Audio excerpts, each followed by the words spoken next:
Hello students, जय हिंद। I welcome you all to Magnet Brains competition, एक ऐसा प्लेटफॉर्म जहां पे सारा का सारा quality educational content various competitive examination से रिलेटेड आपको exclusively free of cost provide कराया जाता है। मतलब ये कि यहाँ कभी ऐसा नहीं होता कि किसी भी कॉम्पिटिटिव एग्जामिनेशन से रिलेटेड किसी कंटेंट का कुछ हिस्सा आपको एक्सेस करने के लिए मिले और उसके बाद आपसे ये बोला जाए कि भाई बचे हुए कोर्स के लिए या बचे हुए पार्ट के लिए आपको हमें किसी तरीके की कोई फीस देना पड़ेगी या कोई पेड सब्सक्रिप्शन लेना पड़ेगा। ऐसा मैग्नेट ब्रेन्स में नहीं होता। मैग्नेट ब्रेन्स प्रतिबद्ध है आप लोगों तक सारा का सारा quality educational content related to any of the competitive examination exclusively free of cost लेकर आने के लिए, जिसकी मदद से ना सिर्फ आप लोग अपने अच्छे से प्रिपरेशन वगैरह कर सकें, बढ़िया तरह से आप लोग सिलेक्शन ले सकें, अच्छे अच्छे पदों पर पहुंचे, अच्छा करियर बनाएं, सम्मान आपका समाज में मान सम्मान और प्रतिष्ठा पाएं, बट साथ ही साथ आप लोग देश की तरक्की और उन्नति में भी अपना एक कंट्रीब्यूशन दे सकें। यही मैग्नेट ब्रेन्स का ध्येय है और इसी को सामने रखकर मैग्नेट ब्रेन्स आगे बढ़ रहा है। और इसी नोट पर हम लोग भी अपने आज के सेशन की शुरुआत करेंगे। तो लास्ट सेशन में हम लोग पढ़ रहे थे कॉन्स्टिट्यूशन, हिस्टोरिकल बैकग्राउंड। इसमें हम लोगों ने कंपनी का जो रूल था, कंपनी के रूल के टाइम पीरियड में जो इंपॉर्टेंट एक्ट्स पास किए गए थे उसके बारे में अपना डिस्कशन शुरू किया था और उसी डिस्कशन को हम लोग आज जो है इस लेक्चर में भी कंटिन्यू करेंगे।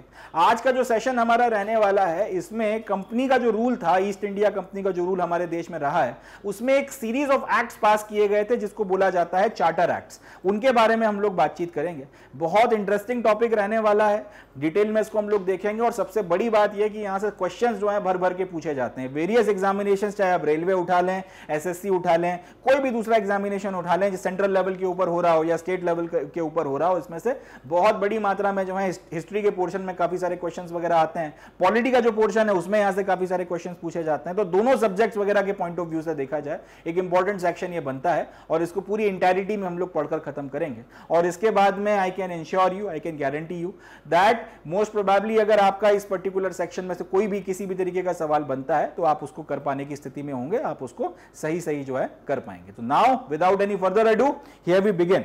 हमारा टॉपिक या हमारा सब्जेक्ट है इंडियन पॉलिटी, हिस्टोरिकल बैकग्राउंड हम पढ़ रहे हैं, उसमें कंपनी रूल और कंपनी रूल का चार्टर एक्ट। चलें शुरू करते हैं।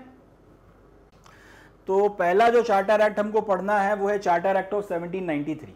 इसके फीचर्स वगैरह के बारे में हम लोग डिस्कशन करते हैं। इसका जो सबसे पहला फीचर है, it extended the overriding powers given to Lord Cornwallis over his council to all future governor generals and governors of the presidencies. इस पॉइंट को थोड़ा सा समझते हैं। लास्ट जो हमारा सेशन था उसमें जो लास्ट एक्ट हम लोगों ने पढ़कर खत्म किया था उसका नाम था एक्ट ऑफ 1786। 1786 या 1786 का जो एक्ट है वो हम लोगों ने पढ़कर खत्म किया था।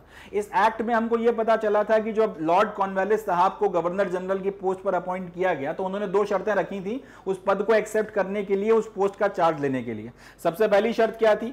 सबसे पहली शर्त उन्होंने ये रखी कि मैं गवर्नर जनरल तभी बनूंगा अगर मुझे कुछ स्पेशल केसेस में मेरी काउंसिल के खिलाफ या फिर मेरे के खिलाफ जाने की पावर दी जाए या फिर मेरी काउंसिल के डिसीजंस वगैरह को ओवरराइड करने की पावर दी जाए। मतलब थोड़ा समझते हैं। रेगुलेटिंग एक्ट ऑफ 1773 जो हम लोगों ने लास्ट सेशन में पढ़ा था उसमें हम लोगों ने यह देखा था कि बंगाल का जो गवर्नर था उसको गवर्नर जनरल ऑफ बंगाल बना दिया गया और उस गवर्नर जनरल ऑफ बंगाल की मदद के लिए 4 लोगों की एक काउंसिल बनाई गई जो उसकी हेल्प करेगी। तो और इसके बाद में फिर आपका इन लोगों ने काम वगैरह करना शुरू कर दिया। लॉर्ड वेरन हास्टिंग जो थे वो पहले हमारे गवर्नर जनरल ऑफ बंगाल बने। खैर 1786 में जब कॉर्नवालिस साहब को ये बोला गया कि भाई आप जो है आपको अगला अपॉइंटमेंट मिला है गवर्नर जनरल का, तो उन्होंने पहली चीज ये कही कि ये जो 4 लोगों की काउंसिल है जिनके साथ में बैठकर मुझे काम करना है, पहले तो मुझे यह पावर दी जाए कि अगर मैं इनके फैसलों से सहमत नहीं हूं तो मैं इनके फैसलों को ओवरराइड कर सकता हूं। मतलब इन्होंने अगर कोई डिसीजन लिया है और मैं उससे एग्री नहीं करता तो फिर मैं उनके डिसीजन को पलटने की पावर रखूं या फिर मैं जो बोलूं वो माना जाए, काउंसिल की बात को फिर अहमियत ना दी जाए। ये एक तो मुझे ओवरराइडिंग पावर चाहिए, पहली शर्त उन्होंने ये रखी। दूसरी बात उन्होंने ये बोली थी कि भैया मुझे जो है कमांडर इन चीफ भी बनना है, मुझे जो आपकी फौज है, जो आर्मी है, उसका कमांडर इन चीफ भी बनाया जाए। अगर मेरी ये 2 शर्तें पूरी करोगे तब तो मैं गवर्नर जनरल बनने को तैयार हूं, वरना मैं नहीं बनना चाहता, फिर किसी और को ढूंढ लो। अल्टीमेटली उनकी इन दोनों शर्तों को माना गया और एक्ट ऑफ 1786 पास करवाया गया और उसके तहत ये सारे अमेंडमेंट कर कॉर्नवालिस साहब ने अपने मन की करवा ली और उसके बाद में वो गवर्नर जनरल बन गए। बाद में आपका जब चार्टर एक्ट पास किया गया तो चार्टर एक्ट को पास करके ये जो काम किया गया था, इसी पर्टिकुलर चीज, ये जो प्रोविजंस वगैरह डाले गए थे 1786 के, इसी को जो है फिर बढ़ाया गया। किस तरह से बढ़ाया गया? पहला, it extended the overriding powers given to Lord Cornwallis over his council. तो जो पावर लॉर्ड कॉर्नवालिस को दी गई थी ओवरराइडिंग, वो पावर अब आने वाले और भी जो फ्यूचर गवर्नर जनरल्स थे उन सब तक एक्सटेंड कर दिया गया। यानी कि 1786 में आपने ये बोला था कि आपका जो कॉर्नवालिस साहब है सिर्फ उन्हीं के लिए ये बात लागू होती है कि ये अगर चाहें तो अपनी काउंसिल के फैसलों को पलट सकते हैं, मगर अब आपने चार्टर एक्ट 1793 पास करके ये बोला कि कॉर्नवालिस साहब के जाने के बाद में जो दूसरे फ्यूचर में गवर्नर जनरल्स भी आएंगे उनको भी अब ये पावर है कि अगर वो चाहें तो अपनी काउंसिल के फैसलों को पलट सकते हैं, ओवरराइड कर सकते हैं। पहली चीज। इसी तरीके से जैसे अब आपका गवर्नर जनरल है और गवर्नर जनरल की एक काउंसिल थी, तो वहां जो प्रोविंशियल आपके जो दूसरी आपकी प्रेसिडेंसीज थी, जो मद्रास की प्रेसिडेंसी थी और जो आपका बॉम्बे की प्रेसिडेंसी थी, उनके भी अपने गवर्नर हुआ करते थे और उनकी भी अपनी काउंसिल हुआ करती थी। बंगाल की जो प्रेसिडेंसी थी उसके गवर्नर को तो आपने गवर्नर जनरल बना दिया था, मगर बॉम्बे और मद्रास की जो प्रेसिडेंसीज थी उनके गवर्नर को अभी भी आप गवर्नर ही बोलते थे और उनकी मदद के लिए भी आपने काउंसिल बनाई हुई थी और वो लोग भी जो है अपना आपस में साथ में काम करते थे। तो कॉर्नवालिस साहब के ये का जो ये निवेदन था कि भाई मेरे को अपनी काउंसिल के ऊपर ओवरराइडिंग पावर चाहिए, फिर यही पावर आपका जो दूसरे गवर्नर्स थे प्रेसिडेंसीज के उनको भी दिए गए। अब आपने ये बोल दिया, यहां से आपने ये बात कह दी या फिर आपने यहां से इस बात को जो है कानून में डाल दिया कि कॉर्नवालिस साहब के जाने के बाद में जो दूसरे आपके गवर्नर जनरल आएंगे उनको तो ये पावर है ही कि वो अपनी काउंसिल के फैसलों को पलट सकते हैं, मगर इसके अलावा जो बॉम्बे और मद्रास की प्रेसिडेंसी के गवर्नर्स हैं वो भी अगर जो भी अपॉइंट होते हैं या वो भी जो आते हैं वो भी अगर चाहें तो अपनी काउंसिल के फैसलों को पलट सकते हैं, वो भी उसको ओवरराइड कर सकते हैं। तो एक तो ये पावर दिया गया। दूसरा, it gave the governor general more powers and control over the governments of the subordinate presidencies of Bombay and Madras. तो ये वाला पॉइंट अब थोड़ा समझते हैं। जब बंगाल के गवर्नर को गवर्नर जनरल बनाया गया, उसके पहले आपकी 3 प्रेसिडेंसीज होती थी, बॉम्बे प्रेसिडेंसी, मद्रास प्रेसिडेंसी और बंगाल प्रेसिडेंसी। तीनों प्रेसिडेंसी के जो आपके गवर्नर थे वो अलग अलग हुआ करते थे, उनकी अपनी प्रेसिडेंसी है और उनको वहां पर अपना काम चलाना है, दूसरे की प्रेसिडेंसी से कोई मतलब या कोई लेना देना था नहीं।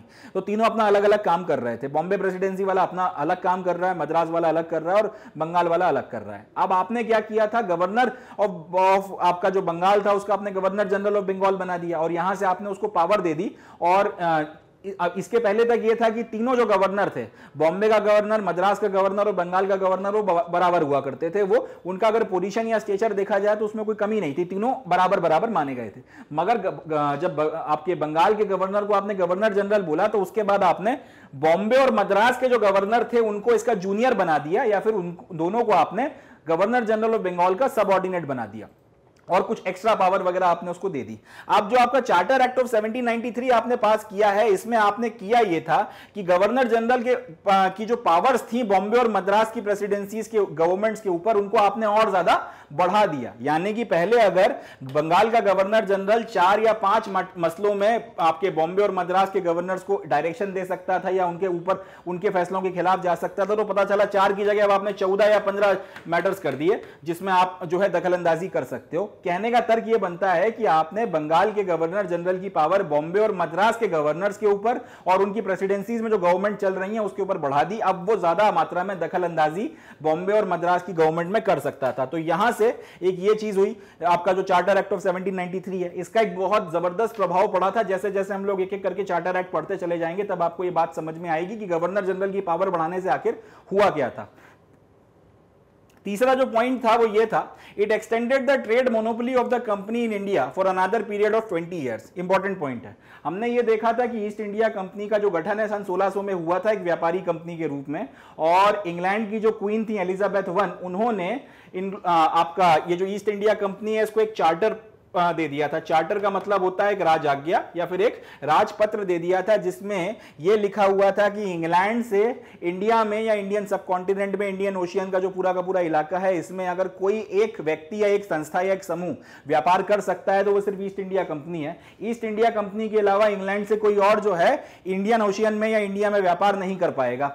अगर वो करने की कोशिश करता है तो फिर वो गैर कानूनी है और उसके ऊपर कानूनी कार्रवाई होगी। अब इस चक्कर में हुआ यह कि ईस्ट इंडिया कंपनी ने यहां पर अपना एक मोनोपोली जमा ली, अपना एक जो है वर्चस्व स्थापित कर लिया और जमकर प्रॉफिट कमाया। ये जो ईस्ट इंडिया कंपनी ने मतलब अंडशंड पैसा यहां से कमाना शुरू किया और उसका फिर जो असर है दिखने लगा, साथ ही साथ इंग्लैंड में खबर जाने लगी और लोगों तक, जो दूसरे व्यापारी समूह थे, उन तक भी ये बात पहुंचने लगी कि ईस्ट इंडिया कंपनी बहुत ह्यूज प्रॉफिट्स वगैरह जो है इंडिया के साथ मसालों का और बाकी सारी चीजों का व्यापार करके कमा रही है। तो वहां पर फिर जो दूसरे आपके व्यापारी समूह थे उन लोगों ने राजा के दरबार में जो अपने उनके कॉन्टैक्ट्स वगैरह थे उसकी मदद से ये दबाव डलवाना शुरू शुरू किया गया किया कि ईस्ट इंडिया कंपनी के अलावा दूसरों को भी जो है मौका दिया जाए, दूसरी जो आपकी संस्थाएं या दूसरी कंपनियां हैं इंग्लैंड में, उनको भी मौका दिया जाए कि वो भी इंडिया में जाके ट्रेड कर सकें या इंडिया में जाके व्यापार कर सकें। अब ये दबाव जब बहुत ज्यादा बढ़ने लगा तो फिर ईस्ट इंडिया कंपनी वालों ने भी अपनी तरफ से लॉबिंग वगैरह शुरू करी कि इन लोगों को मौका ना दिया जाए, हमें ही जो है व्यापार वगैरह करने दिया जाए। तो दोनों तरफ से जब आपका षड्यंत्र खेले जा रहे थे, अल्टीमेटली 1793 में हमको पता चलता है कि ईस्ट इंडिया कंपनी वाले जो हैं वो हावी पड़ गए और 20 साल तक उन्होंने अपना जो ये मोनोपोली है उसको और एक्सटेंड करवा लिया। यानी कि 1793 से 20 साल और 1793 से 1803 और 1813 तक जो है इंग्लैंड से इंडिया में कोई और बंदा ट्रेड नहीं कर सकता ईस्ट इंडिया कंपनी के अलावा। अगर करने की कोशिश करेगा तो फिर वैधानिक कार्यवाही उसके ऊपर की जाएगी। तो यहां से इन्होंने अपनी ट्रेड मोनोपोली कम से कम 20 साल के लिए और बढ़वा ली। इसके बाद में अगला पॉइंट आया, it provided that the commander in chief was to be a member of Governor General's Council unless he was so appointed, was not to be a member of Governor General's Council unless he was so appointed। इस act ने या फिर इस charter ने एक और चीज कर दी, वो ये बोला कि आपका जो फौज का सेनापति है या सर्वे सर्वा है, कमांडर इन चीफ जो है, वो गवर्नर जनरल की काउंसिल का मेंबर बाय डिफॉल्ट नहीं होगा। अगर उसको अपॉइंट किया है आपने काउंसिल के मेंबर के तौर पर तब तो बात समझ में आती है, मगर ये नहीं होगा कि आपने अगर किसी व्यक्ति को कमांडर इन चीफ बनाया है तो वो बाय डिफॉल्ट जो है गवर्नर जनरल की काउंसिल का मेंबर बन गया। आपने किसी व्यक्ति को कमांडर इन चीफ भी बना दिया और उसके बाद में उसको आपने गवर्नर जनरल की काउंसिल का मेंबर भी अपॉइंट कर दिया, तब तो ठीक बात है, कोई इश्यूज नहीं है। मगर आपने उसको कमांडर इन चीफ बना दिया और उसके बाद आप ये बोल रहे हो कि ऑटोमेटिकली वो अब गवर्नर जनरल की काउंसिल का पार्ट बन गया, ऐसा आपसे नहीं होगा। ये बात भी जो है इन लोगों ने यहां पे लागू करवा दी। इसके बाद में इनका अगला जो पॉइंट था, it let down that the members of the board of control and their staff were henceforth to be paid by the Indian revenues. यानी कि ईस्ट इंडिया कंपनी का जो आपका बोर्ड ऑफ कंट्रोल है, जो आपके पॉलिटिकल अफेयर्स वगैरह को हैंडल करता था, उनको जो भी अब तनख्वाह वगैरह दी जानी है, उनके स्टाफ वगैरह को जो भी तनख्वाह दी जानी है, वो अब इंडिया से जो पैसा ईस्ट इंडिया कंपनी रेवेन्यूज में कमा रही है उसमें से दिया जाएगा। इसको भी हम लोग थोड़ा समझते हैं। पिट्स इंडिया एक्ट 1784 पास किया था, इसके बारे में हम लोगों ने लास्ट लेक्चर में बात करी थी। पिट्स इंडिया एक्ट ऑफ 1784 ने क्या किया, डबल गवर्नमेंट की व्यवस्था लागू कर दी। डबल गवर्नमेंट में यह होता था कि ईस्ट इंडिया कंपनी में दो फाड़ कर दिए गए, एक था आपका कोर्ट ऑफ डायरेक्टर्स और दूसरा था board of control. Code of director से यह बोला गया कि ईस्ट इंडिया कंपनी की जो भी आपकी व्यापारी गतिविधियां चल रही हैं वो सब आप संभालोगे।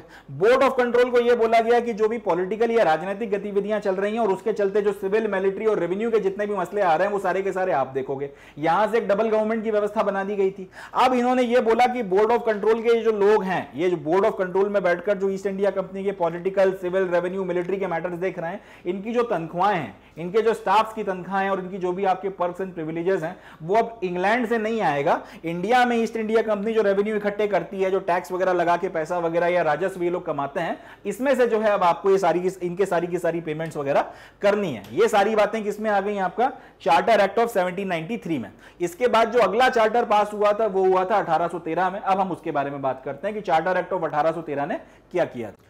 तो चार्टर एक्ट ऑफ 1813 के क्या क्या फीचर्स वगैरह हैं या फिर क्या इंपॉर्टेंट उसके फैक्ट्स वगैरह, उसके बारे में हम लोग बातचीत करेंगे।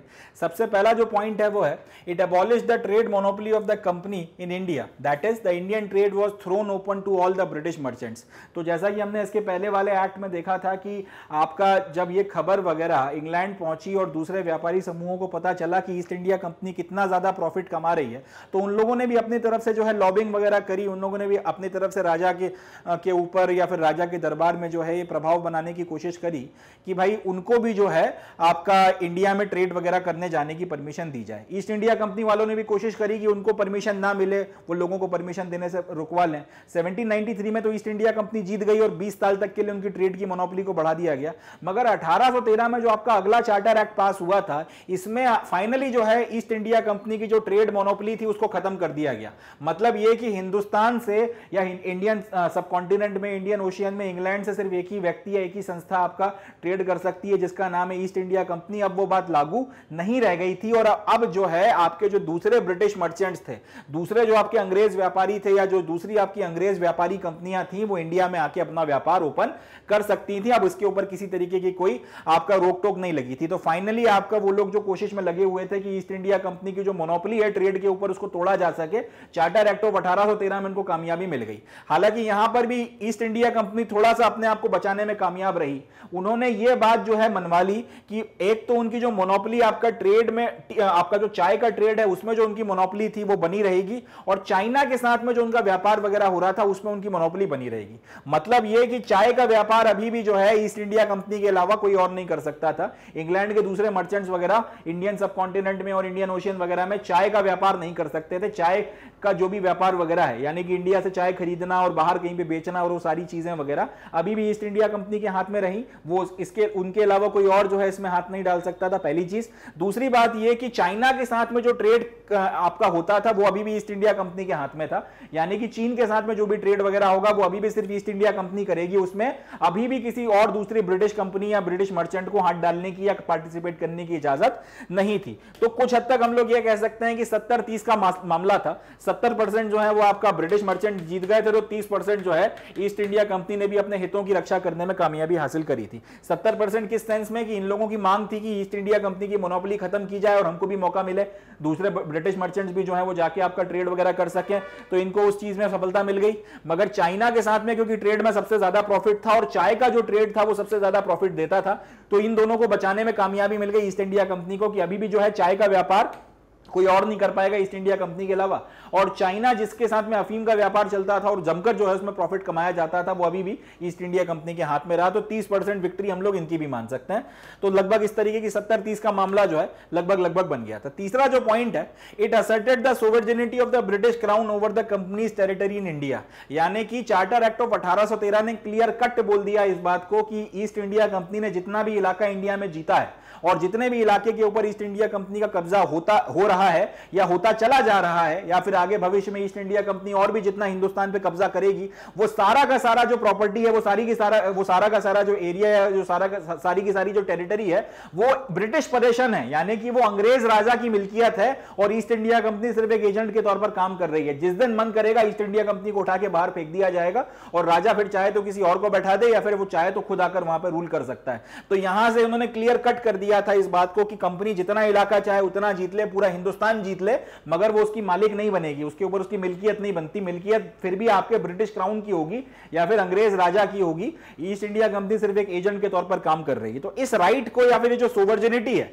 अपना जो संप्रभुत्वता है, ब्रिटिश क्राउन ने फिर से उस सारे इलाके के ऊपर जता दी, दिखा दी, इंडिकेट कर दी जो ईस्ट इंडिया कंपनी के कंट्रोल में आ गया था। तो यहां से ईस्ट इंडिया कंपनी को एक तरीके से बोल सकते हैं उनकी हैसियत जो है फिर से याद दिलवा दी गई कि बेटा तुम सिर्फ एक एजेंट हो, इससे ज्यादा कुछ नहीं, इस बात को भूलना मत। तुम इसके मालिक नहीं हो, जितना इलाका तुम्हें यहां पे मिलता चला जा रहा है, इसके मालिक हम हैं। हम कौन? इंग्लैंड का जो क्राउन है, इंग्लैंड का जो राजा है वो। चलें, ये इसके बाद अगला जो पॉइंट है, it allowed the Christian missionaries to come to India for the purpose of enlightening the people.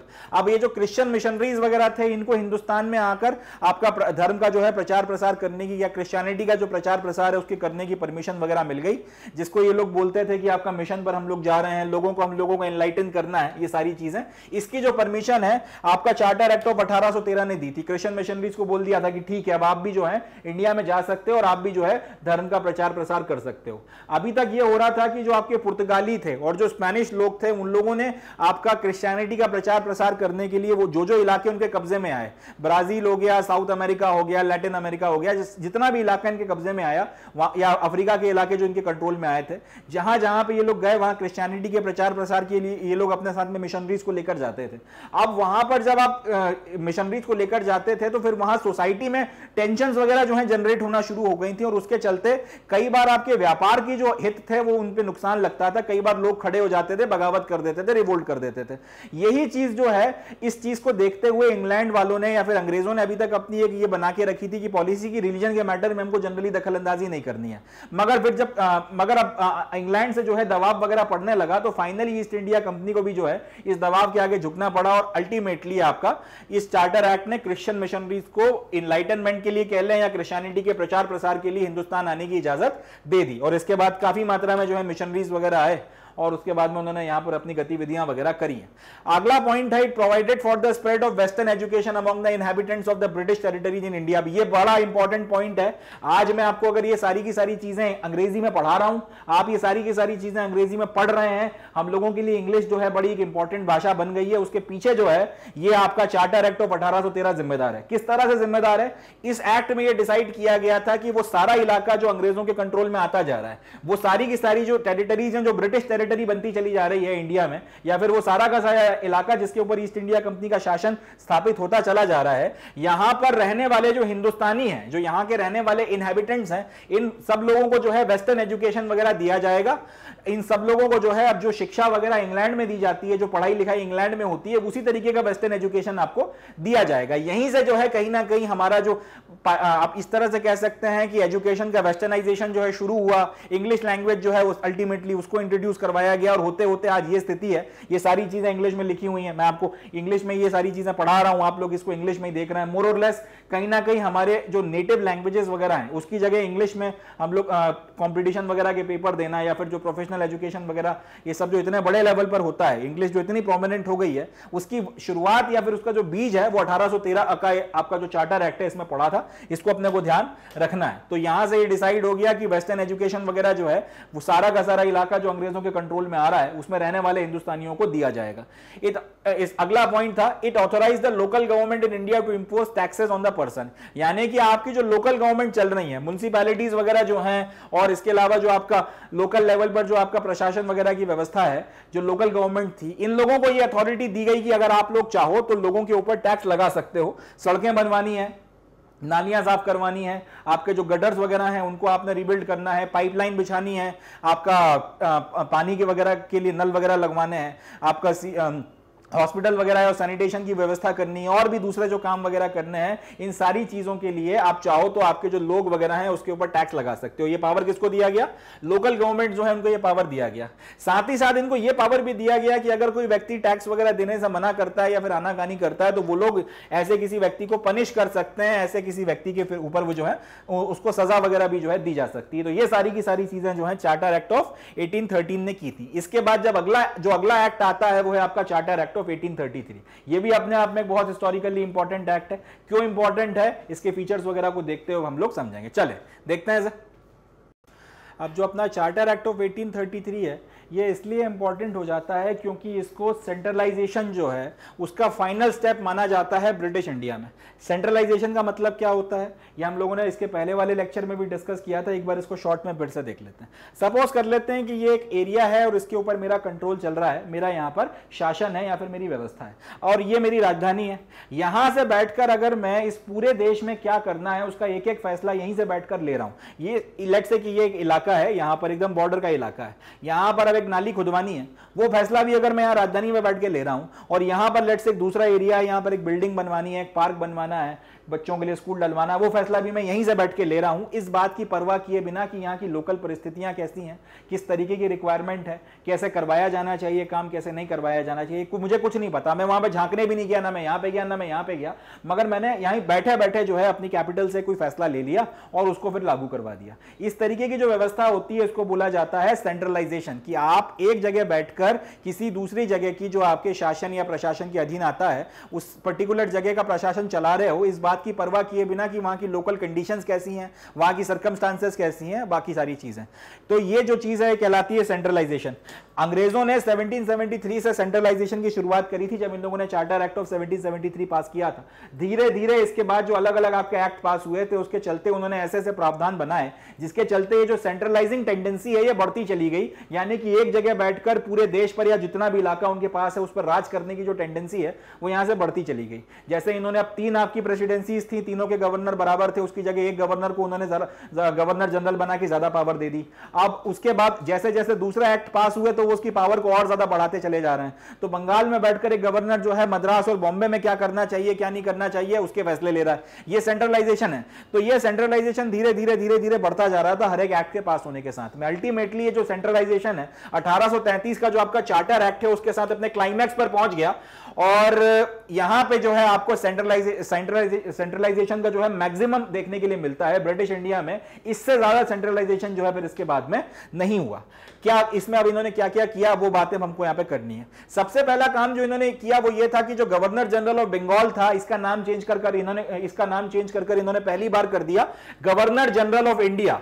और उसके हाथ में जितना भी इलाका ईस्ट इंडिया कंपनी के हाथ में अभी तक आया था उसकी जितनी भी सिविल और मिलिट्री पावर थी वो सारी की सारी आपने इसके हाथ में रख दी। इंपॉर्टेंट है, ध्यान से सुनिएगा। जो गवर्नर जनरल नाम बार बार आता रहता है, तो पहली बार जो गवर्नर जनरल ऑफ इंडिया बनाया गया था वो कब बनाया गया था? चार्टर एक्ट ऑफ 1833 के तहत। किसको बनाया गया था? गवर्नर जनरल ऑफ बंगाल का नाम चेंज किया गया, पोजीशन चेंज करी गई, डेजिग्नेशन चेंज किया गया और गवर्नर जनरल ऑफ बंगाल को बोल दिया गया कि बेटा आज से तुम जो हो गवर्नर जनरल ऑफ इंडिया हो। और भारत में ईस्ट इंडिया कंपनी ने जितने इलाके के ऊपर कब्जा किया है उसके सिविल मैटर्स और मिलिट्री मैटर्स की बात की जाए, सिविल और मिलिट्री पावर की बात की जाए, तो सबसे उसमें सुप्रीम फैसला तुम्हारा होगा। जो फैसला तुम करोगे वही जो है माना जाएगा। तो पहली चीज तो यह करी गई कि पहली बार एक गवर्नर जनरल बनाया गया। अब क्योंकि आपने गवर्नर जनरल ऑफ इंडिया बनाया है तो गवर्नर जनरल ऑफ इंडिया आपने क्रिएट कर दिया और उसी लिहाज से फिर आपने पहली बार एक गवर्नमेंट ऑफ इंडिया का जो है निर्माण किया, जिसके पास में ईस्ट इंडिया कंपनी का हिंदुस्तान के जितने इलाके के ऊपर कब्जा था उसके ऊपर अथॉरिटी थी। यह पॉइंट थोड़ा सा समझना पड़ेगा। आपने अभी तक यह कर रखा था कि गवर्नर जनरल ऑफ बंगाल बनाया था और आपका उसको थोड़ी पावर दी थी कि वो आपका मद्रास और बॉम्बे की जो प्रेसिडेंसीज हैं वो उनके मामलों में थोड़ा बहुत दखल अंदाजी कर सकता था। मगर फिर भी आपने अभी तक यह कर रखा था कि बॉम्बे और मद्रास के जो गवर्नर है उनके पास में ठीक ठाक पावर थी, वो अपने प्रेसिडेंसीज में फिर भी ठीक ठाक काम वगैरह कर रहे थे। अब आपने ये बोला कि अब से जो है आपकी बॉम्बे प्रेसिडेंसी और ये प्रेसिडेंसी सारी प्रेसिडेंसी खत्म, अब से जो और अब आपकी जो ये गवर्नमेंट ऑफ बंगाल है, जो गवर्नमेंट ऑफ आपका मद्रास है, गवर्नमेंट ऑफ आपका बॉम्बे है, अब ये सारी चीजें नहीं होंगी, अब एक गवर्नमेंट ऑफ इंडिया होगी। पहली बार जो भारत सरकार शब्द इस्तेमाल किया गया है, जो आज हम लोग कई बार बोलते हैं गवर्नमेंट ऑफ इंडिया या फिर भारत सरकार या फिर केंद्र सरकार, तो पहली बार ये जो गवर्नमेंट ऑफ इंडिया है वो 1833 के चार्टर एक्ट ने बनाई थी। आपने क्या किया है? पहले तो आपने अपने लड़के का नाम चेंज किया, गवर्नर जनरल ऑफ बंगाल की जगह रख दिया गवर्नर जनरल ऑफ इंडिया। अब governor general of India Bengal की सरकार तो चलाएगा नहीं, अगर भारत का गवर्नर जनरल है तो फिर वो भारत की सरकार चलाएगा। इस लिहाज से आपने उसकी सरकार का नाम चेंज कर गवर्नमेंट ऑफ बंगाल की जगह रख दिया गवर्नमेंट ऑफ इंडिया। और उसके बाद में आपने उसको यह बोल दिया कि पूरा जो टेरिटरी है, यानी कि आपका बॉम्बे और मद्रास की जो प्रेसिडेंसीज भी आती हैं उसके ऊपर भी जो है सुप्रीम कंट्रोल या फाइनल अथॉरिटी जो है वो गवर्नमेंट ऑफ इंडिया की होगी। दूसरे शब्दों में गवर्नर जनरल ऑफ इंडिया के द्वारा जो सरकार चलाई जा रही है उसकी जो है फाइनल अथॉरिटी आपका पूरे टेरिटरी के ऊपर हो जाएगी। अब अभी तक ये था कि आपके जो गवर्नर्स वगैरह थे बॉम्बे और मद्रास के, वो थोड़ा बहुत अपनी मन की कर भी सकते थे। अब वो अपने मन की बिल्कुल नहीं कर सकते थे, वो अब टोटली जो है आपका गवर्नर जनरल ऑफ इंडिया के मातहत या फिर सबऑर्डिनेट होकर रह गए थे और उनको उनकी हर बात मानना पड़ेगी। अब आप उसके खिलाफ नहीं जा सकते थे। ये बात यहां से क्लियर हो गई थी। वो पहला बंदा या वो पहला लड़का जो गवर्नर जनरल ऑफ इंडिया बना वो था लॉर्ड विलियम बेंटिक। ये सवाल पूछा गया है, 50 बार आया हुआ है, इसलिए इसको ध्यान रखना होगा। पहला गवर्नर जनरल ऑफ बंगाल कौन है? Lord Warren Hastings. और पहला गवर्नर जनरल ऑफ इंडिया कौन है? Lord William Bentinck. ये याद रखना है। पहला गवर्नर जनरल ऑफ बंगाल किसने बनाया था? रेगुलेटिंग एक्ट ऑफ 1773 ने बनाया था। पहला गवर्नर जनरल ऑफ इंडिया किसने बनाया था? चार्टर एक्ट ऑफ 1833 ने बनाया था। ये कुछ फैक्ट्स हैं जो अपने को ध्यान रखने हैं। इसकी जुगाली बार बार होती है एग्जामिनेशंस में, बार बार जो है घुमा घुमा के किसी ना किसी तरीके से इस पर्टिकुलर सेक्शन से सवाल बार बार आता है, तो ये अपने को ध्यान रखना है। पहली चीज, governor general of Bengal governor general of India बन गया। पहली बार एक भारत सरकार या फिर एक गवर्नमेंट ऑफ इंडिया का निर्माण किया गया और वो लड़का जो पहला गवर्नर जनरल ऑफ इंडिया बना था उसका नाम क्या था? Lord William Bentinck. चले आगे बढ़ते हैं। It deprived the governors of Bombay and Madras of their legislative power. वही बात जो मैं आपको कह रहा था कि governor of Bombay and Madras जो है वो पूरी तरह से अब आपके गवर्नर जनरल ऑफ इंडिया के मातहत हो गए। अब यहां पर आपने क्या किया है कि आपके बॉम्बे और मद्रास के गवर्नर्स के पास में जो कानून बनाने की पावर थी, जो अपने क्षेत्रों के लिए वो जो नियम कायदे या जो कानून बना सकते थे, जो लेजिस्लेटिव पावर उनके पास थी, वो सारी लेजिस्लेटिव पावर आपने छीन ली। और अब ये बोला कि सारे जो जितना इलाका है आपकी जो प्रेसिडेंसीज हैं सबके लिए जो लेजिस्लेटिव पावर है या कानून बनाने की जो पावर है वो सिर्फ आपके गवर्नर जनरल ऑफ इंडिया के पास में रहेगी। अब उसके अलावा कोई और कानून नहीं बनाएगा। तो एक तो आपने ये कर दिया कि बॉम्बे और मद्रास के गवर्नर से आपने लेजिस्लेटिव पावर या फिर अपने अपने क्षेत्रों में कानून बनाने की ताकत छीन ली। दूसरा इन्होंने ये बोला कि लेजिस्लेटिव पावर जो है वो पूरी तरीके से अब आपका गवर्नर जनरल ऑफ इंडिया के हाथ में है, यानी कि अंग्रेजों के कंट्रोल में जितनी जमीन या जितना इलाका आ गया है उस पर अगर कोई कानून बनेगा या फिर कोई कानून उसका हटाना है, उसमें मॉडिफिकेशन करना है, कोई नया कानून लेकर आना है, जो करना है वो सारा का सारा काम अब गवर्नर जनरल ऑफ इंडिया करेंगे। इसके अलावा कोई और ये काम नहीं करेगा। एक इंपॉर्टेंट पॉइंट यह है कि इसके पहले आपके जितने आपके एक्ट पास होते थे, रेगुलेटिंग एक्ट ऑफ 1773 पास हो गया, आपका पिट्स इंडिया एक्ट ऑफ 1784 आ गया, या इसके अलावा जो आपके चार्टर एक्ट वगैरह पास हो गए। एक बार जब ये एक्ट पास होते थे उसके बाद में आपको इन एक्ट्स वगैरह के तहत में कुछ कानून या कुछ अपने नियम कायदे बनाने की पावर मिलती थी। तो इसके पहले ये जो चार्टर एक्ट ऑफ 1833 है, इसके पहले जितने आपके एक्ट्स पास हुए हैं उनके तहत जो प्रावधान बनाएगा और उसके तहत इन गवर्नर्स ने या फिर जिन भी लोगों ने जो भी नियम कायदे या कानून पास किए उनको अभी तक कहा जा रहा था रेगुलेशंस। मगर चार्टर एक्ट के तहत में जो पावर आपको दी गई है और उसके तहत आपका गवर्नर जनरल ऑफ इंडिया ने जो नए नियम कायदे बनाए, जो रूल्स एंड रेगुलेशंस लागू किए, उनको अब से बोला जाने लगा एक्ट्स। इंपॉर्टेंट है, याद रखिएगा। यानी कि इसके पहले तक रेगुलेशंस यानी कि आपको कुछ दिशा निर्देश दिए जा रहे हैं जिनका पालन किया जाना है, और एक्ट्स यानी कि अब कानून है। यानी कि अब आपको ये बात माननी पड़ेगी और नहीं मानोगे तो फिर आपके खिलाफ एक्शंस वगैरह लिए जाएंगे, आपको लीगली जो है पेनलाइज किया जाएगा। ये बात यहां से लागू कर दी गई। एंड सबसे जरूरी और सबसे इंपॉर्टेंट बात जो चार्टर एक्ट ऑफ 1833 ने किया, इसने ईस्ट इंडिया कंपनी के कमर्शियल फंक्शंस खत्म कर दिए। यानी कि ईस्ट इंडिया कंपनी अब एक व्यापारी कंपनी या फिर एक व्यापारी समूह नहीं रह गया था। अब इनका सिर्फ एक ही काम था, वो था आपका एडमिनिस्ट्रेटिव बॉडी के तौर पर शासन करना या प्रशासन वगैरह को संभालना। तो यहां से एक बड़ी इंपॉर्टेंट बात है, सन 1600 से आपका ईस्ट इंडिया कंपनी एक व्यापारी कंपनी के रूप में शुरू हुई थी। 1833 में जाके इन्होंने अल्टीमेटली अपना व्यापार बंद किया है। और 1833 में क्या बोला गया, अब तुम कोई काम वाम नहीं, कोई आपका व्यापार वगैरह नहीं करोगे, तुम्हारा सिर्फ एक काम है, जितना इलाका तुमने कब्जा किया है उसके ऊपर एडमिनिस्ट्रेशन चलाओ, प्रशासन वगैरह चलाओ, और जितना इलाका कब्जा होता जा रहा है उसके ऊपर अपना प्रशासन वगैरह जो है स्थापित कर उस सारे इलाके में लॉ एंड ऑर्डर स्थापित कर उसे अच्छे से जो है ब्रिटिश टेरिटरीज या ब्रिटिश प्रेजेंस इन इंडिया का पार्ट बनाना शुरू करो। तो यहां से ईस्ट इंडिया कंपनी एक कमर्शियल बॉडी के तौर पर अपने सारे फंक्शंस वगैरह खो देती है। यह भी एक सवाल बनता है कि ईस्ट इंडिया कंपनी ने कमर्शियल बॉडी के तौर पर अपने फंक्शन कब बंद किए हैं या फिर किस एक्ट के तहत किए हैं। तो सवाल का जवाब हो जाएगा 1833 या फिर चार्टर एक्ट ऑफ 1833। इसको भी अपने को ध्यान रखना है। चलें, अगला जो प्रोविजन है, it provided that the company's territory in India were held by it in trust of his majesty his heirs and successors. मतलब यह कि इसमें यह बोला गया कि जो कंपनी ने जितना भी टेरिटरी वगैरह पे हिंदुस्तान में कब्जा किया है, जितने भी इलाके के ऊपर अपनी कॉलोनी बनाई है, वो सारी की सारी जो जमीन है, वो सारी की सारी प्रॉपर्टी किसकी है, राजा की है। और राजा के बाद उसका जो अगला बच्चा वगैरह आएगा या जो शासन करेगा उनकी होगी, और उसके बाद उनकी होगी, एंड सो ऑन। यानी कि फिर उसी बात को जो बार बार अलग अलग एक्ट में दोहराई जा रही है कि ये जो इलाका जिसके ऊपर ईस्ट इंडिया कंपनी ने अपनी कॉलोनी बनाई है, ईस्ट इंडिया कंपनी उसकी मालिक नहीं है, वो सिर्फ एक एजेंट है। असली मालिक कौन है, इंग्लैंड का राजा। इस बात को फिर से एक बार बोल दिया गया, फिर उनको इंडिकेट कर दिया गया कि अपने आप को मालिक मत समझने लगना, तुम मालिक नहीं हो, जिस दिन मन करेगा उठा के फेंक देंगे। इसलिए इस बात को याद रखना कि तुम सिर्फ एक एजेंट हो। एक्चुअल में जितनी जमीन या टेरिटरी जिसके ऊपर ईस्ट इंडिया कंपनी कॉलोनी बनाती जा रही है, ईस्ट इंडिया कंपनी सिर्फ उसका एजेंट है। असली मालिक कौन है, इंग्लैंड का राजा। और इंग्लैंड के राजा के बाद में फिर जो उसका सक्सेसर आएगा, उसके बाद जो उसका सक्सेसर आएगा, एंड सो ऑन। ये बात जो है फिर यहां पर स्थापित कर दी गई। अगला, अभी तक ये हो रहा था आपका जो ईस्ट इंडिया कंपनी में जो आपके मुलाजिम हैं या फिर जो आपके सर्वेंट्स वगैरह हैं, इनका जो सिलेक्शन वगैरह होता था उसकी अपनी एक प्रक्रिया थी, और उसके तहत में जनरली आपके जो अंग्रेज हैं उन्हीं को इसमें सिलेक्ट किया जाता था। 1833 का जो चार्टर एक्ट है, इसने पहली बार ये कोशिश करी कि एक ओपन कंपटीशन का सिस्टम लाया जाए, जिसके तहत ईस्ट इंडिया कंपनी के लिए जो आपको सिविल सर्वेंट्स वगैरह की जरूरत पड़ती है उनका सिलेक्शन करवाया जाए। अभी तक तो ये हो रहा था कि आपके जैसे यहाँ पे राजे रजवाड़े होते हैं, नवाब वगैरह होते हैं, वैसे ही वहां इंग्लैंड में आपके लॉर्ड्स होते हैं। तो जिस लॉर्ड से अगर आपकी पहचान है और उसने आपकी सिफारिश कर दी, या फिर आप किसी लॉर्ड के लड़के हो, तो आपको जो है सिविल सर्वेंट बनाकर ईस्ट इंडिया कंपनी में भेज दिया जाता था। मगर अब यह बोला गया कि अब ऐसा नहीं करेंगे। 1833 से इन्होंने बोला कि अपन एक ओपन कंपटीशन करवाते हैं, एग्जाम करवाएंगे, और एग्जाम में जो लड़का पास होगा उसको फिर अपन सिविल सर्वेंट के तौर पर ईस्ट इंडिया कंपनी में शामिल करेंगे। पहली चीज तो यह कि ओपन कंपटीशन से पेपर लेंगे।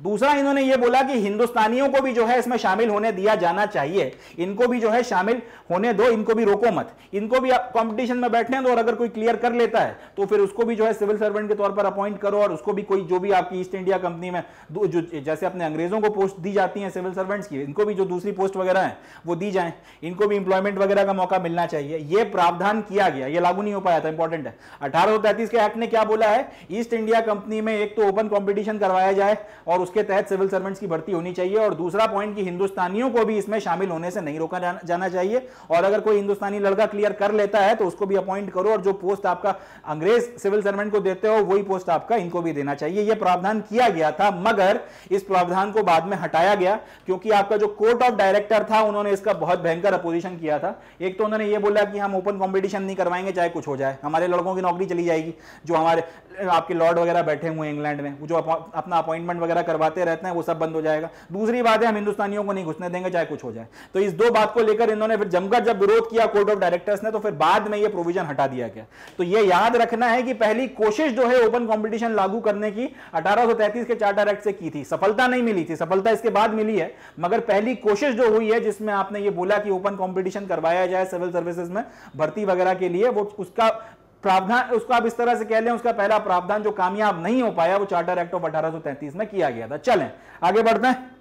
अब आता है चार्टर एक्ट ऑफ 1853, और ये जो है वो आखिरी चार्टर है जो आपका रिवोल्ट ऑफ 1857 के पहले, या फिर यूं बोलना चाहिए कि ईस्ट इंडिया कंपनी का शासन खत्म होने के पहले पास किया गया था। वही बात यहां पे लिखी गई है, this was the last charter in the series of the charter acts passed by the British parliament between 1793 and 1853। तो 1793 में आपका पहला चार्टर एक्ट पास हुआ था, वहां से होते होते आखिरी जो चार्टर पास हुआ है वो हुआ 1853 में, और वही जो है चार्टर एक्ट ऑफ 1853 के नाम से जाना जाता है।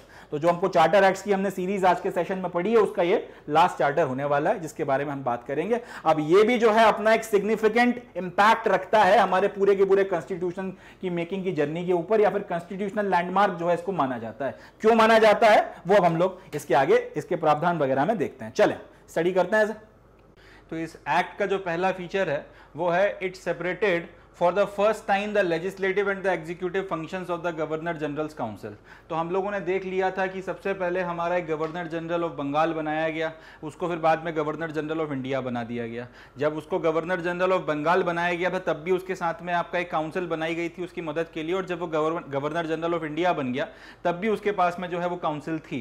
अब इस काउंसिल के जो फंक्शंस वगैरह थे ये लोग सारा का सारा काम इकट्ठा देखा करते थे, जितने भी तरीके के आपके काम वगैरह हैं सारे के सारे काम वगैरह करने की जिम्मेदारी इनके ऊपर हुआ करती थी, और उनमें कोई डिफरेंशिएशन या फिर सेग्रीगेशन नहीं किया गया था कि अगर आप फलाने काम कर रहे हो तो फिर ये आपका लेजिस्लेटिव एक्शन में गिना जाएगा, या फिर ये वाले काम कर रहे हो तो फिर ये आपका एडमिनिस्ट्रेटिव फंक्शन में गिना जाएगा, ये वाले काम कर रहे हो तो ये आपका पॉलिटिकल एक्शन में गिना जाएगा। अभी तक ऐसा कोई डिफरेंशिएशन नहीं था।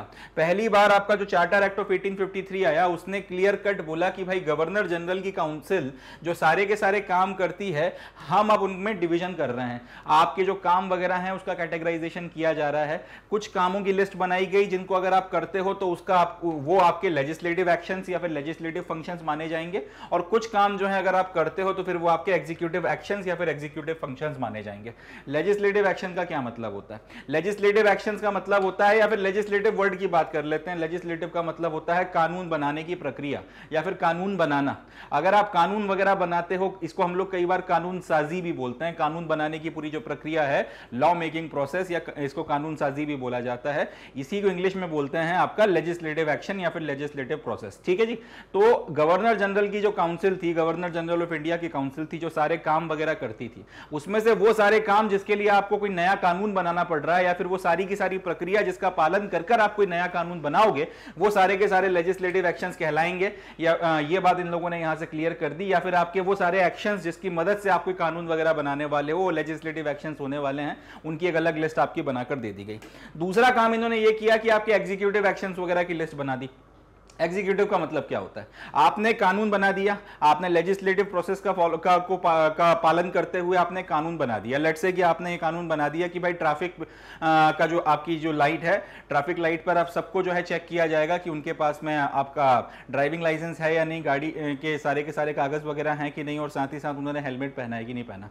अगर इसमें से कोई भी चीज नहीं मिलती है तो फिर उनका चालान काटा जाएगा और स्ट्रिक्टली इसका पालन किया जाएगा। आपने इस तरीके का कानून बना दिया। अब ये कानून बनाने के लिए आपको जिस प्रक्रिया का पालन करना पड़ा या जिस प्रोसेस का पालन करना पड़ा उसको बोला जाता है लेजिस्लेटिव एक्शन। मगर अब इस कानून को बना भर देने से तो काम चलेगा नहीं, इस कानून को फिर लागू भी करवाना पड़ेगा।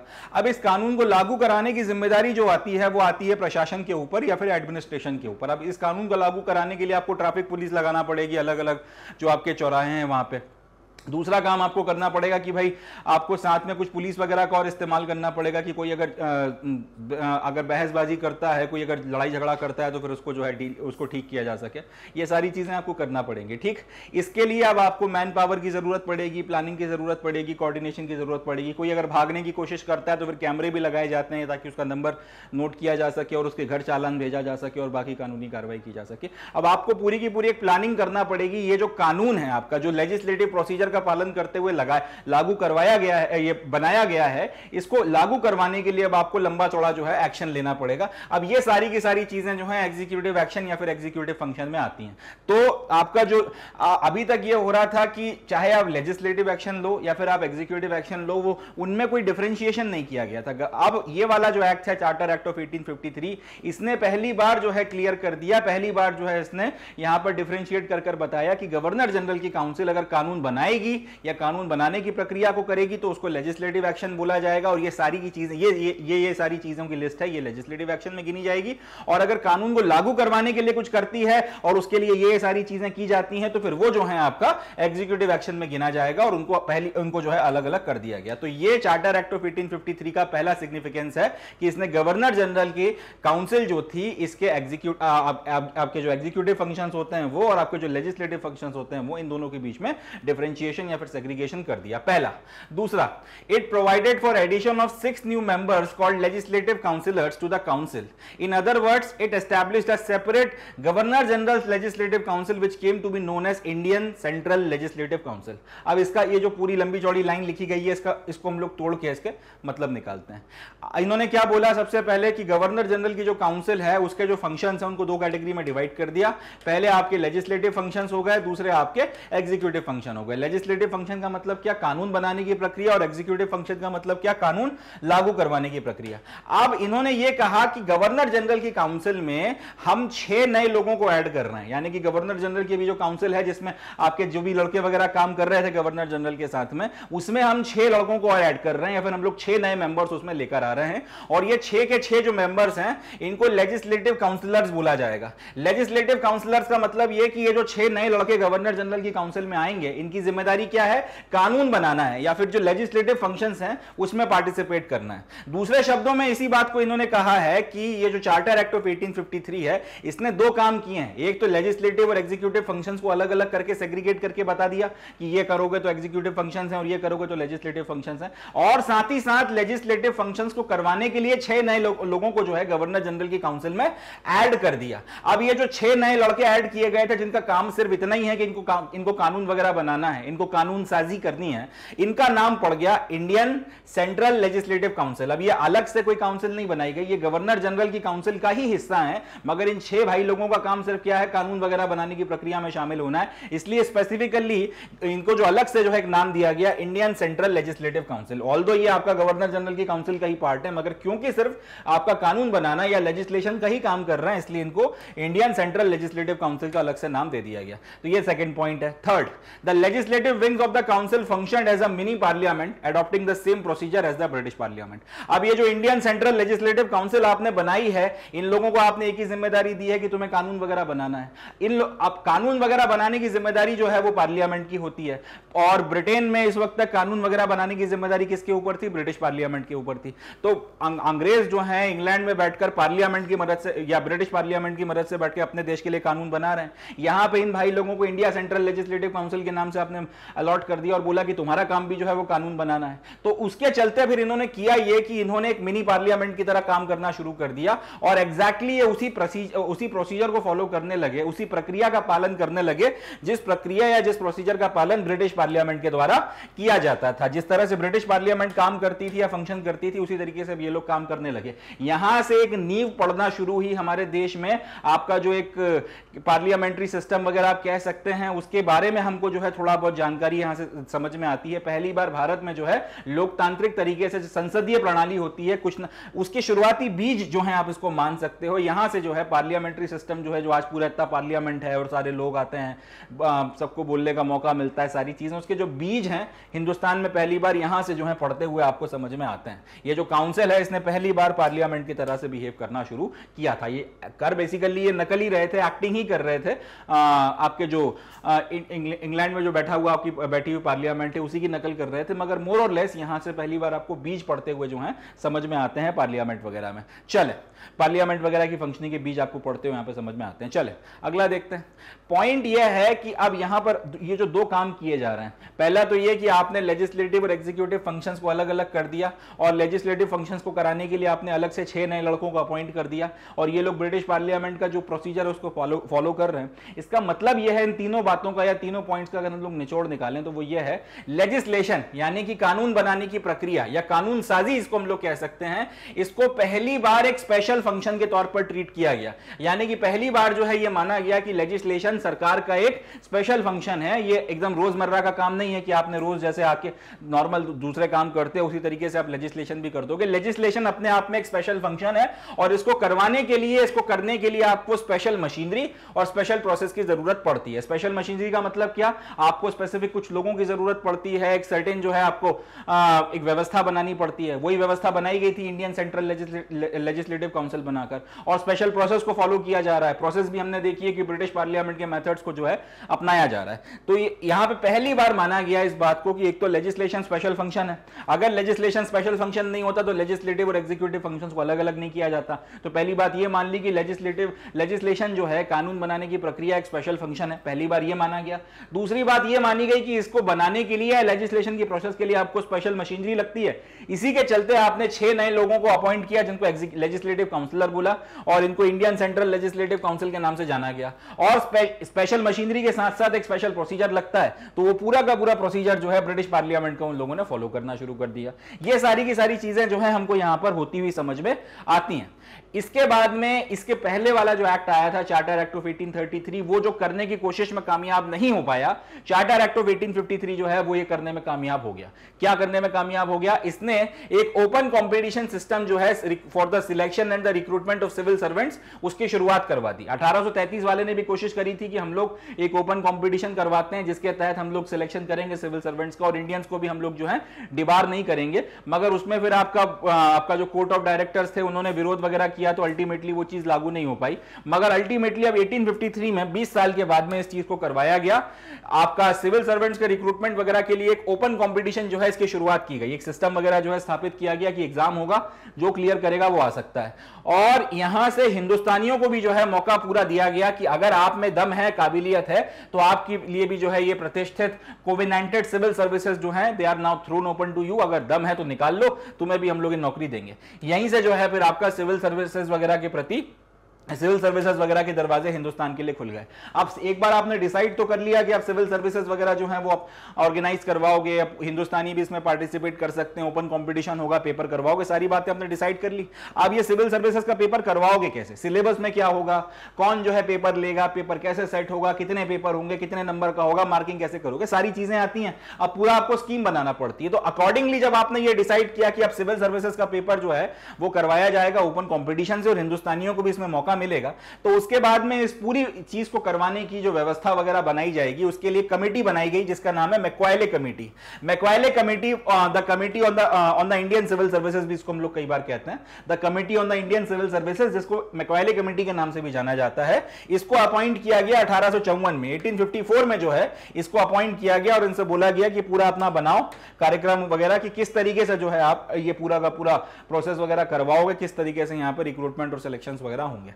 इसके बाद जो अगला और इंपॉर्टेंट पॉइंट आता है वो ये है, it extended the company's rule and allowed to retain the position of Indian territories on the trust of the for the British crown. यानी कि इन्होंने कंपनी का जो रूल है इसको एक्सटेंड कर दिया और ये बोला कि आप ब्रिटिश क्राउन के ट्रस्ट पर ये जो इलाका आपने जो कॉलोनी वगैरह बनाया है, ये जो एक्चुअल में ब्रिटिश टेरिटरी है, इसके ऊपर अभी आप इंग्लैंड के राजा के बिहाफ पर रूल करो। But it did not specify any particular period unlike the previous charters।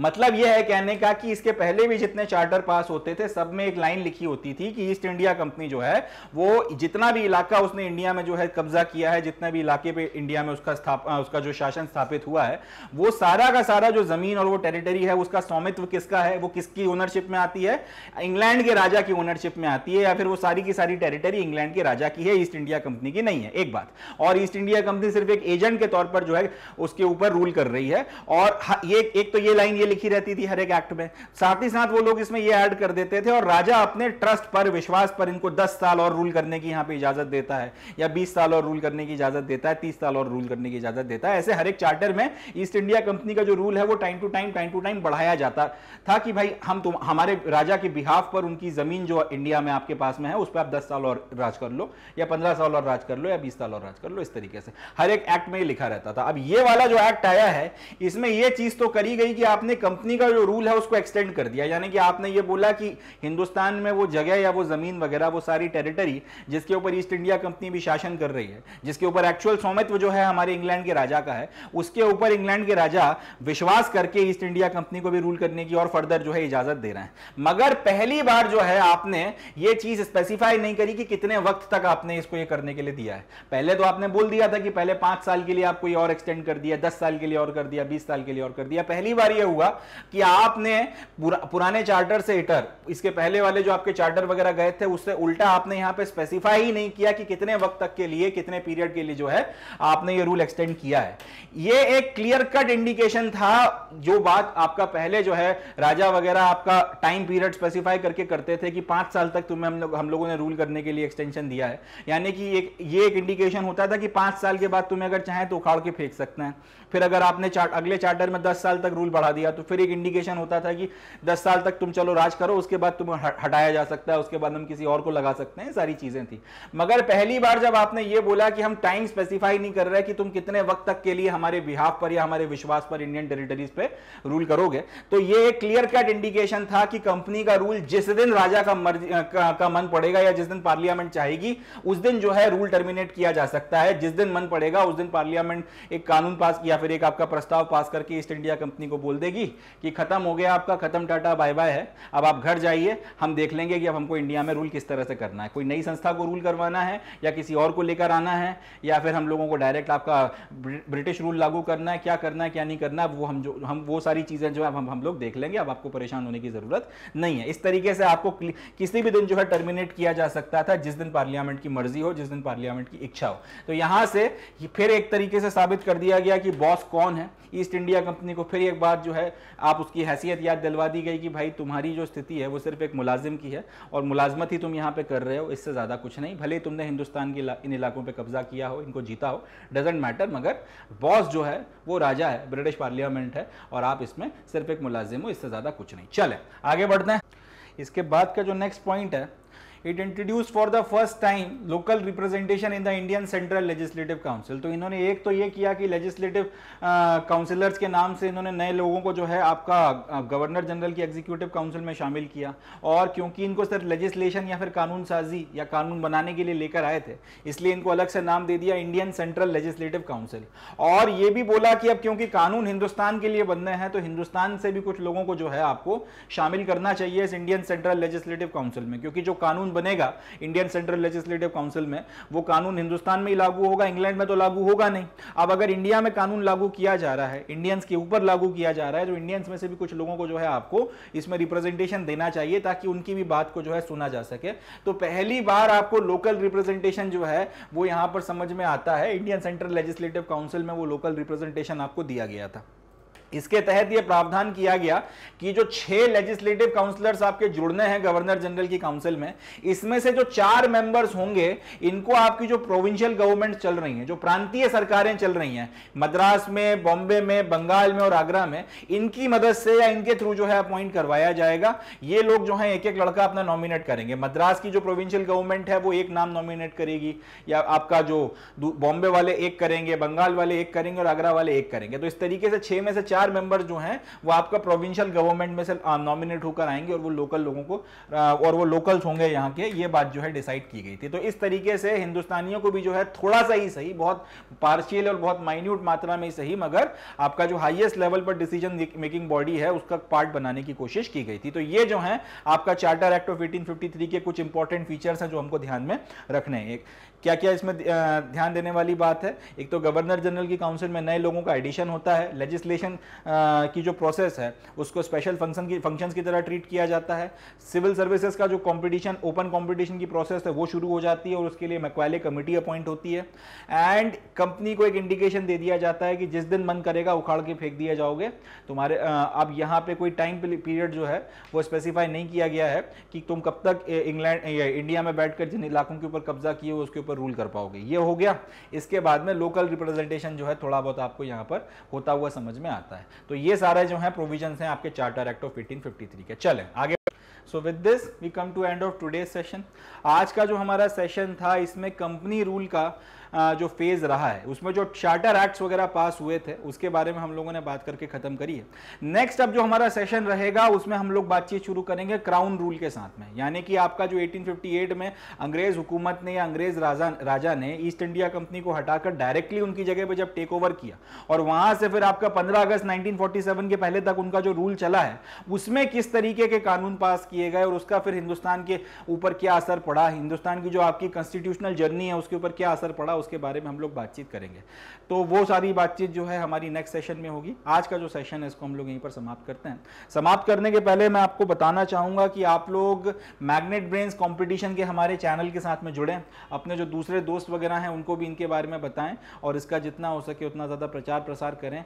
ये एक ऐसा प्लेटफॉर्म है जहां पर आपको सारा का सारा quality educational content various competitive examinations के लिए exclusively free of cost provide कराया जाता है, ना सिर्फ अभी बट हमेशा के लिए। ये मैग्नेट ब्रेन्स की अपनी प्रतिबद्धता है आप लोगों के साथ में कि आप लोगों तक सारा का सारा कंटेंट इसी तरीके से exclusively without charging anything from you आपको आपके सामने लाया जाता रहेगा ताकि आपकी एग्जामिनेशंस की प्रिपरेशंस अच्छे से हों और आप वेरियस कॉम्पिटिटिव एग्जामिनेशंस वगैरह को क्रैक कर सकें।